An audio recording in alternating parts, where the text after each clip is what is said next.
Hey everyone, and welcome back. Ready to really dig into some advice on how to be a better ally at work, especially when it comes to helping others grow their careers. I think that's something we can all get behind. For sure. And today we're focusing on Karen Catlin's 5 Ally Actions newsletter. Specifically the one from September 20th of this year. Right, not just a general overview, but like those timely in-the-moment tips. Exactly. And she gets right to it with this story about the economist Tyler Cowen. Oh yeah, I've heard of him. So Cowen was the director of admissions for a graduate school, and he noticed something kind of interesting. What's that? So these really talented candidates were applying to their master's program, Oh, that makes sense? but they weren't even considering the PhD program, even if they were clearly qualified. Huh, interesting. And it wasn't about ability or anything. It was often just that no one had suggested it. Or they didn't realize they could go for it. Exactly. So Cowen, being Cowen, he decides to give these standout master's applicants a little nudge. I like where this is going. He started offering them admission directly to the PhD program. Wow, what a simple but powerful action. Right. It's those seemingly small things that can really make a difference in someone's career. Makes you think about your own journey, too. Totally. Like, was there ever a time when someone's encouragement helped you reach higher? Oh, yeah, for sure.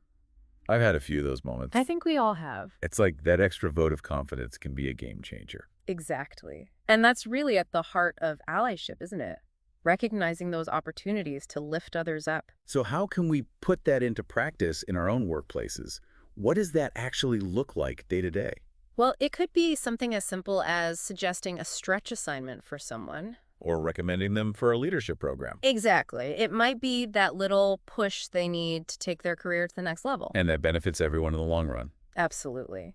And speaking of career advancement, Catlin's next point is about that broken run we hear so much about. You mean that first step up to management, Exactly. where we still see a big gap, especially for women of color. Right. And it's not just about the numbers. It's about the underlying bias. How so? Well, this 10-year report from McKinsey and Lean In on Women in the Workplace, Okay, I've heard of that one. they found that men are often promoted based on their potential. While women are expected to have tons of experience even to be considered. Exactly. It's like a double standard. That's so frustrating. So how do we actually combat that? One big thing is to use really clear and consistent evaluation criteria during promotion discussions. Makes sense, but how do you actually make sure that happens? Well, for one thing, just remind everyone involved to be mindful of potential bias. Because we all have biases, even if we don't realize it. Precisely acknowledging it is the first step to mitigating its impact. That's a really good point. And that focus on potential versus experience.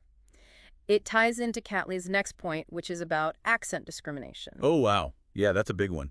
Especially relevant since we just wrapped up Hispanic Heritage Month. Yeah, it's all about recognizing those subtle biases that can creep into our judgments. And Catlin doesn't hold back on the stats either. Not at all. She mentions this IBM survey from a few years back that found that a whopping 87% of Hispanic leaders had experienced discrimination because of their ethnicity. And of those, a full 63% said it was specifically due to their accent. 63%. Wow.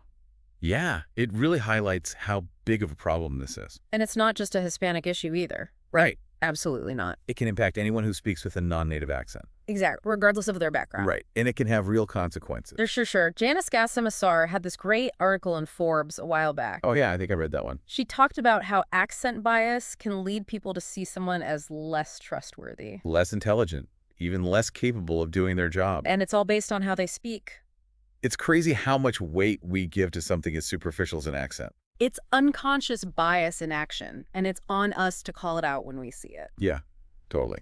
And I like how Catlin gives that example of how to address it directly. Oh yeah, what was it? Something like, Hey, I don't think it's cool to judge someone based on their accent. Let's focus on their skills and what they bring to the table, or something like that. yeah, something like that. It's a good reminder that we can all play a part For sure. in making things more inclusive. Speaking of inclusion, what about that part about microphones? Oh yeah, the workshop story. I have to admit, I chuckled when I read that part. It's a good one. It's so relatable, you know? She's at this workshop all set up with her lapel mic and the handheld mic for the audience and everything. The whole 9 yards. But it's a small room, maybe 30 people. And she's thinking what most of us would think, right? Yeah, like, it's fine. Everyone can hear me. No need to fuss with the mics. It's easy to forget about those little details. So then what happens? So during one of the breaks, one of the sign language interpreters, there were a couple of deaf attendees there, He comes up to Catlin Hmm. and gently points out that while she's giving a great presentation, it's really hard for them to do their jobs when people are asking questions without using the microphone. Oh, I see. It's easy to get so caught up in our own experience that we forget about the needs of others. Totally. So what does she do? Well, she does what any good ally would do. What's that? She owns it. She acknowledges that she messed up, Yeah. shares the feedback with the group, Good for her. and someone actually volunteers to be the mic runner for the rest of the workshop. Oh, that's great. Right. It's a small act, but it goes a long way. It really does. It just shows that it's those small, everyday actions that can really make a difference. And that allyship is an ongoing process. Always more to learn. For sure. Speaking of learning, what about that part about italics? Okay, I have to admit, when I first saw that heading, I was like, italics? What do italics have to do with allyship? Right. It's not the first thing that comes to mind. But then I read it, and it was actually pretty interesting. It just goes to show you that allyship is often about expanding our awareness of things we might not even consider otherwise. So true.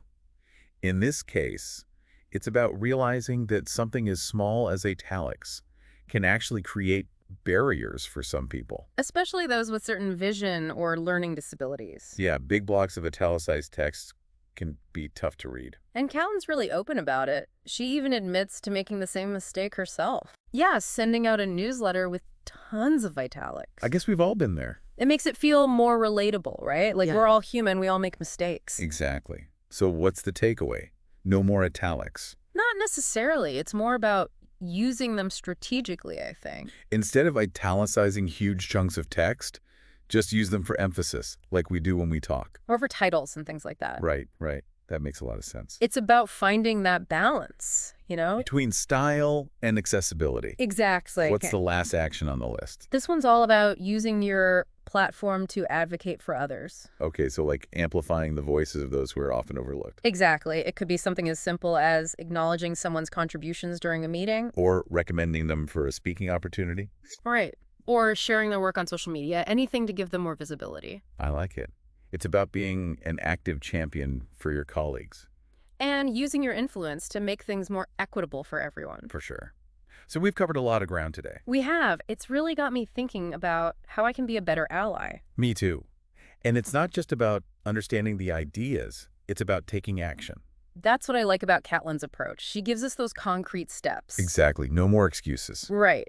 Whether you're a CEO or just starting out, we all have the power to make a difference. It's about those small, everyday choices that can really add up. And create real change. Well said. Yeah. Well, that's our deep dive into Karen Catlin's 5 LA Actions newsletter. Lots to think about. Definitely. As you go about your day today, think about this. What's one small but impactful action you can take to be a better ally? Hold on to that question. Reflect on it, and then take action. Love it. Thanks for joining us for another deep dive. Until next time, keep learning, keep growing, and keep being amazing allies.